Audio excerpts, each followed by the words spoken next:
যদি আমি তোমাকে জিজ্ঞেস করি পৃথিবীর সবচেয়ে ধনী মানুষদের তালিকায় বহু বছর ধরে কে প্রথমে থেকেছে, তুমি বলবে ইলন মাস্ক। যদি বলি মাত্র 10 বছর বয়সে কে প্রোগ্রামিং শিখে সবাইকে অবাক করেছিল, উত্তর একই, ইলন মাস্ক।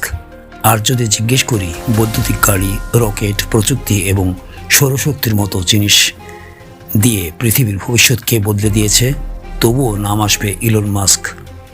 মাত্র 12 বছর বয়সে নিজের বানানো একটি গেম বিক্রি করে প্রথম $500 আয় করা সেই ছেলেটাই আজ টেসলা, স্পেস এক্স, পেপাল, স্টারলিংকের মতো কোম্পানির প্রতিষ্ঠাতা।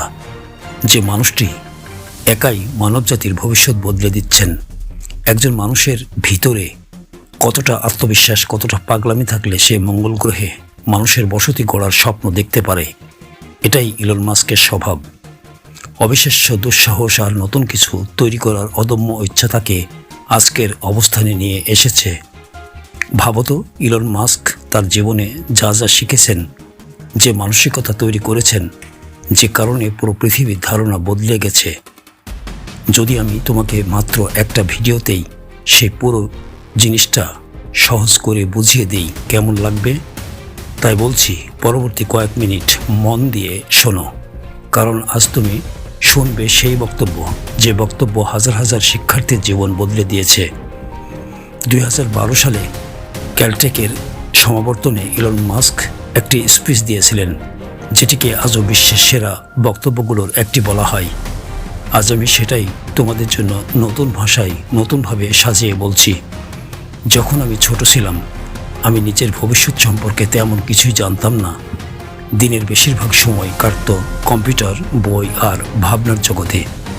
শুধু একটা জিনিস ভাবতাম বা জানতাম, যদি কেউ নিজের তৈরি সফটওয়্যার বিক্রি করে টাকা আয় করতে পারে, তাহলে আমিও পারবো।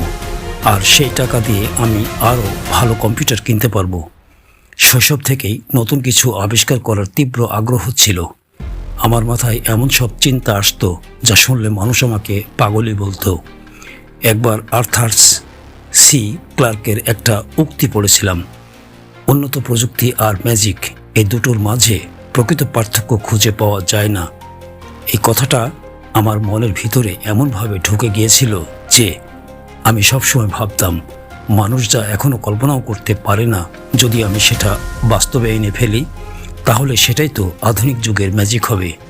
ভাবুন তো, যদি আপনি 300 বছর আগের যুগে গিয়ে মানুষকে বলতেন একদিন মানুষ আকাশে উড়বে, তারা আপনাকে পাগল ছাড়া আর কিছুই বলতো না।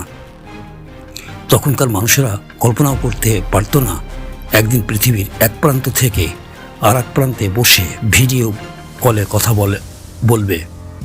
তাই এখন যদি আমি এমন কিছু চিন্তা করি যা আজকের মানুষ কল্পনাও করে না, তাহলে সেটা অবশ্যই আধুনিক যুগের ম্যাজিক। এবার আসি স্পেস এক্সের কথাই। অনেকে আমাকে জিজ্ঞেস করে কেন স্পেস এক্স শুরু করলাম।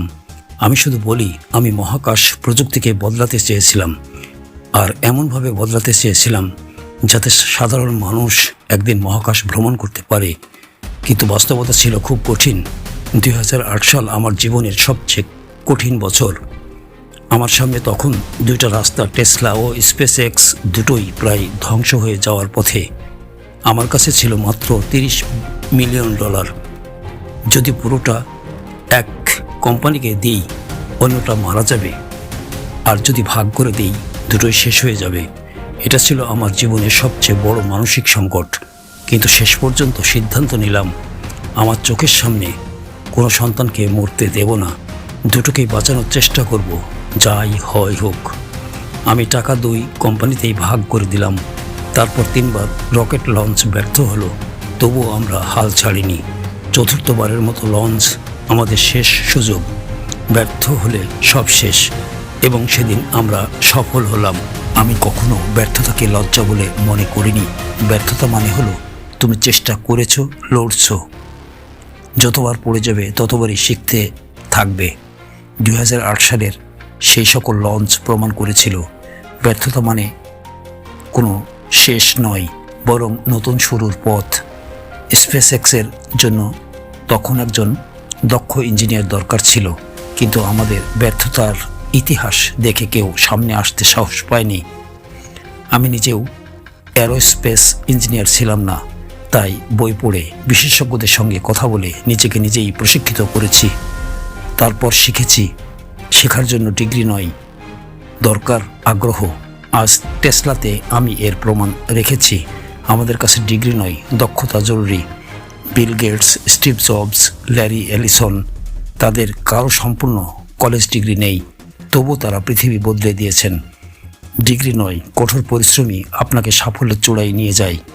টেসলা বাঁচানোর জন্য আমি টানা 22 ঘন্টা করে সপ্তাহে 7 দিন কাজ করেছি, কারখানায় ঘুমিয়েছি। আমি চাই না কেউ এমন পরিশ্রম করুক, কিন্তু তখন না করলে টেসলা বেঁচে থাকতো না। 1995 সালে নেটস্কেপে চাকরির জন্য আবেদন করেছিলাম, তারা কখনো উত্তর দেয়নি। বুঝে গেলাম চাকরি হবে না। তখন নিজের কোম্পানি শুরু করার সিদ্ধান্ত নিলাম। স্ট্যানফোর্ডে পিএইচডি শুরু করার কথা ছিল। শিক্ষকদের বলেছিলাম, যদি ব্যর্থ হই ফিরে এসে কি আবার ভর্তি হতে পারবো? তারা বলেছিল হ্যাঁ। সেই সাহস নিয়েই শুরু করলাম প্রথম কোম্পানি জিপ2। তখন থাকার মতো অ্যাপার্টমেন্ট ভাড়া করার টাকাও ছিল না। অফিসের সোফায় ঘুমাতাম, দুজনের জন্য ছিল মাত্র একটি কম্পিউটার। রাতে জেগে পরিশ্রম করতাম। নতুন কিছু শুরু করতে চাইলে যেটা তুমি সত্যিই বোঝো সেটাই শুরু করো। মনোযোগ ধরে রাখতে শিখো, নইলে কোনো কাজই সফল হওয়া যায় না। জীবনে বড় কিছু করতে গেলে ঝুঁকি নিতেই হবে। যেখানে অন্যরা সপ্তাহে 40 ঘন্টা কাজ করে, সেখানে তুমি যদি 100 ঘন্টা কাজ করো, তাহলে অন্যদের 1 বছরে কাজ তুমি 4 মাসেই করে ফেলতে পারবে। কিন্তু সেটা শুরু করবে, সেটা অবশ্যই তোমার ভালোবাসার কাজ হতে হবে, না হলে কয়েকদিন পর সব আগ্রহ মরে যাবে। তুমি যদি নিজেই তোমার কাজকে পছন্দ না করো, একদিন সেটা তোমার জন্য বোঝা হয়ে দাঁড়াবে। জীবনে যাই করো না কেন, সেটা যেন তোমার নিজস্ব পথ হয়। সাফল্য অর্জন করা কখনোই সহজ নয়। প্রতিদ্বন্দ্বীদের ছাড়িয়ে যেতে চাইলে নিজস্ব চিন্তা, নিজস্ব পথ তৈরি করতে হবে। দেখো, যে কাজ সবাই করছে সেই কাজ করে তুমি আলাদা হতে পারবে না। যা করার মানুষ স্বপ্ন দেখে, যেটা বাস্তবায়ন করার ক্ষমতাই তোমাকে আলাদা করে তুলবে। যদি দেখো কেউ তোমার আগেই কোনো কাজ শুরু করে দিয়েছে এবং সফল হয়েছে, তাহলে সেই পথে দৌড়ে লাভ নেই, বরং তোমাকে খুঁজে বের করতে হবে যে সুযোগটা এখনও কেউ কাজে লাগায়নি। কোনো কোম্পানিতে কাজ করার সময় তুমি যে দলের সঙ্গে কাজ করছো তারাই সবচেয়ে গুরুত্বপূর্ণ। তোমার সহকর্মীরা কতটা দক্ষ, তারা কি তোমার মতো মনোভাবের, তারা কি কঠোর পরিশ্রম করতে পারে? একটি কোম্পানির সাফল্য 90% নির্ভর করে তার টিমের উপর। অর্থ ব্যয় করো শুধুমাত্র সেই জায়গায় যেখান থেকে বাস্তব লাভ পাওয়া যায়, অন্যদের নকল নয়। নিজস্ব পথে হাঁটা শিখো। যারা আজ সফল, তাদের পথ অনুসরণ করলে তুমি সবসময় পিছনেই থাকো, কারণ সবাই তাদেরকেই চেনে। তাই ভিন্ন কিছু তৈরি করো, নিজেকে আলাদা করে তোলো। জীবনে ঝুঁকি নেওয়ার সবচেয়ে ভালো সময় তোমার তারুণ্যকাল, কারণ তখন তোমার দায়িত্ব কম। বয়স যত বাড়বে ততই ঝুঁকি নেওয়ার কঠিন হয়ে যাবে। তাই দেরি করো না, নিজের উপর বিশ্বাস রাখো। অন্তত এমনভাবে চেষ্টা করো যেন ভবিষ্যতে আফসোস না থাকে। আর একটা কথা, সোশ্যাল মিডিয়ার চকচকে জীবনে কখনো প্রতারিত হয়েও না। মানুষ বাস্তবে যতটা সুখী, অনলাইনে তার 10 গুণ বেশি সুখী সাজে। অন্যের সাজানো জীবনের সঙ্গে নিজের বাস্তব জীবন তুলনা করো না। তুমি যাদের দেখে নিজেকে কম মনে করো, হয়তো তারা তোমার চেয়েও বেশি হতাশ।